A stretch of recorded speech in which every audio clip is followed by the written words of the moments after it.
And of course, the first step before working on any firearm is to make sure it is free and clear of all ammunition. First, we'll remove the magazine. Magazine release on the Hi-Point C9 is right here. You simply push in on that. That will release the magazine. As you can see, the magazine is free and clear. And open up the chamber area, and we can see the chamber area is also free and clear. Now we can look at the controls of the Hi-Point C9.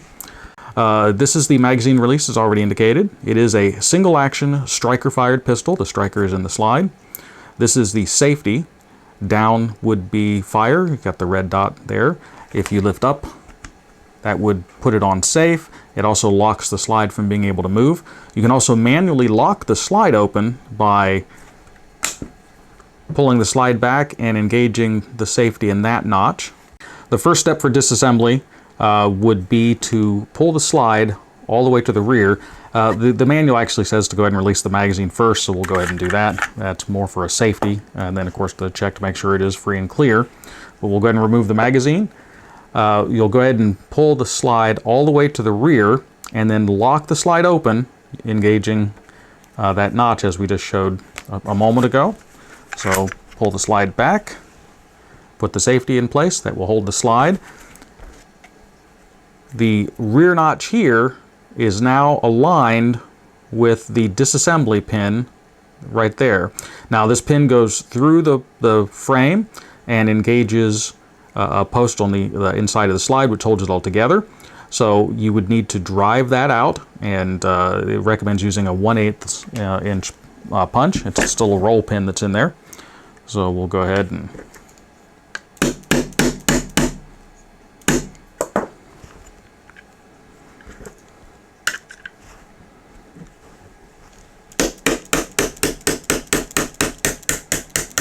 now you do have to kind of tap it out.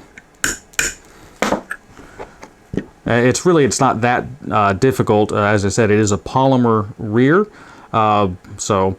Because it is polymer, every time you take the pin out, it will kind of wear on that surface a bit. So this isn't something you would really need to regularly do. They actually even recommend in the manual that you don't really disassemble it for cleaning that often. You can just lock the slide back and scrub the barrel out and get access to most everything.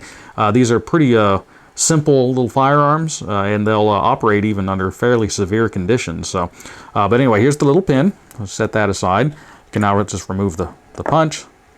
At this point, you go ahead and release this safety here. So hold the slide, pull the safety down, and the slide to come back forward. At this point, you need to put the magazine back in. Even though we've checked to make sure it's all free and clear, you want to point it in a safe direction, and then go ahead and pull the trigger. That will release the sear in the firing pin, which eases in disassembly. Then go ahead and remove the magazine again. Now you'll want to pull the slide back just a little ways while lifting up on it.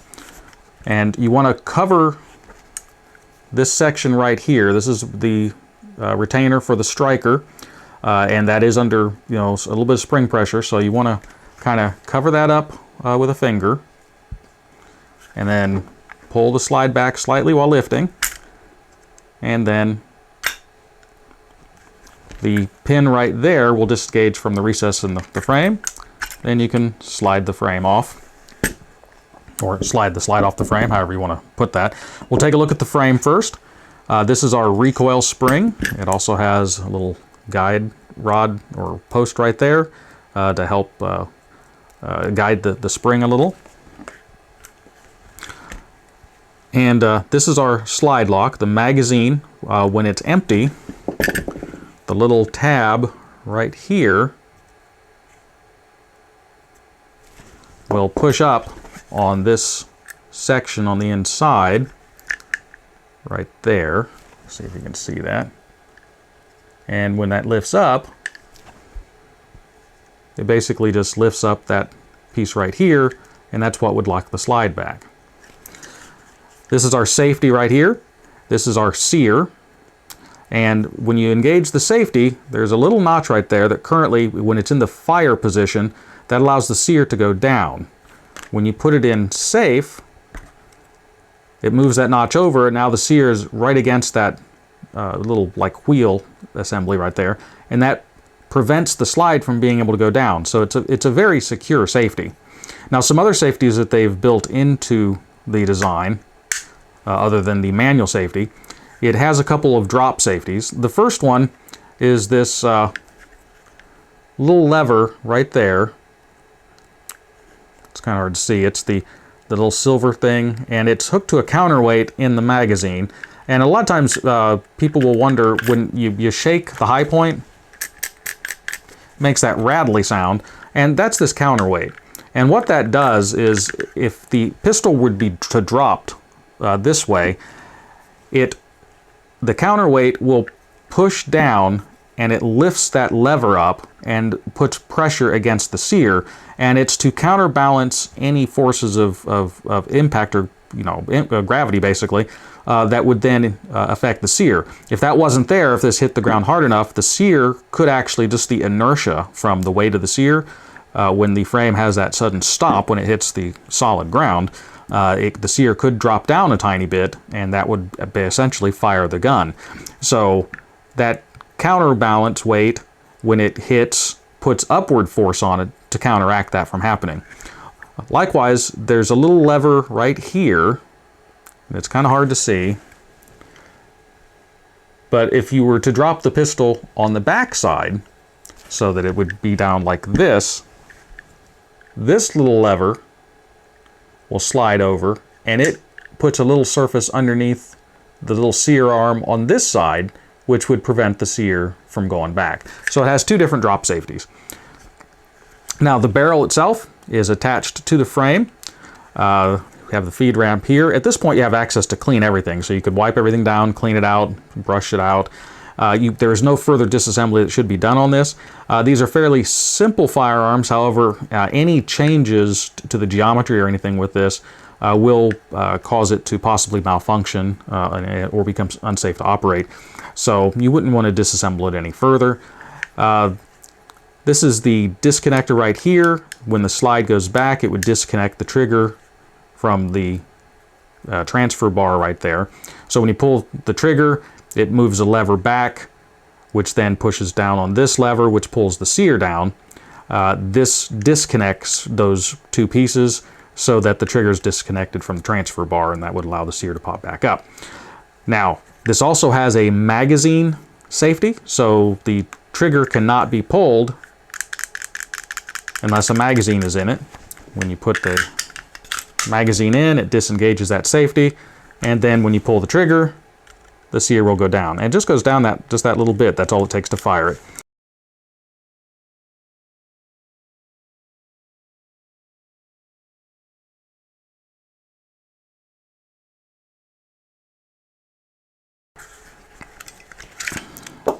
So, go ahead and set the frame aside. On the slide itself, on the inside, there's this little pin that's right here. That comes out. We have it's a dual nested spring for the striker, and then the striker itself.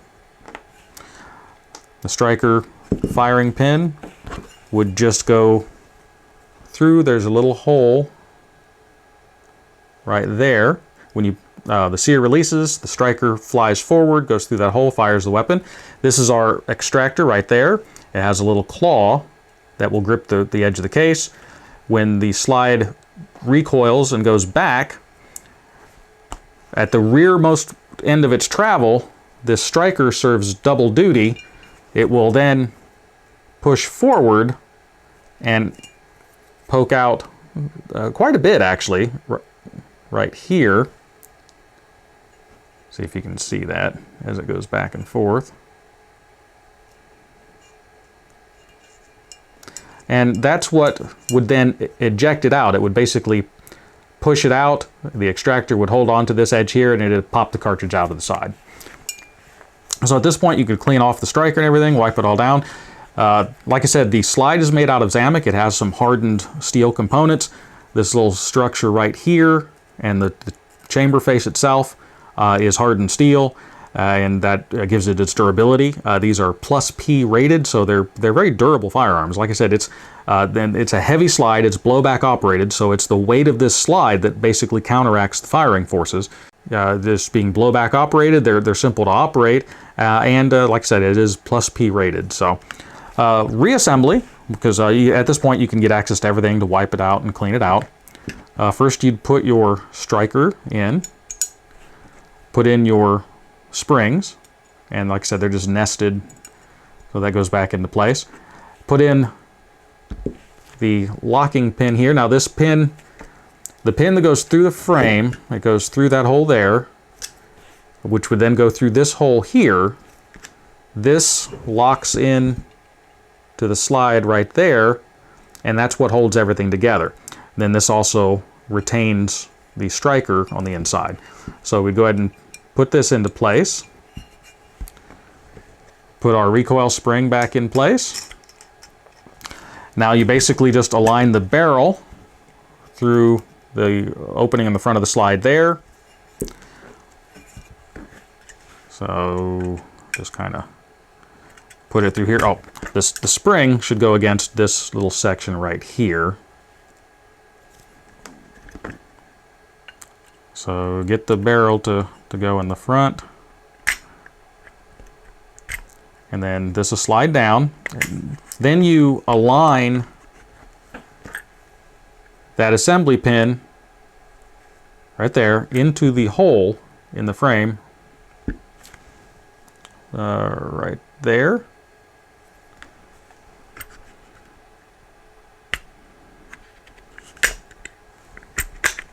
And once that's lined up, go ahead and pull the slide back and lock it in place again. That opens up the catch there. Make sure that everything's in alignment. And then you can put the pin back in.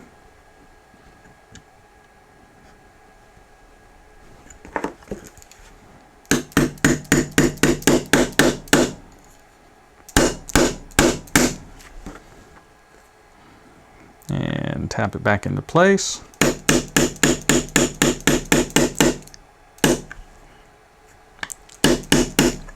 Until the pin is flush with the frame. Then check the other side, make sure it's not protruding too far. And once that's in place, you're basically reassembled. So go ahead and release the safety to put the slide back in place, put the magazine in, do a function check, and the magazine locks it back in. Check the trigger, and we're all reassembled.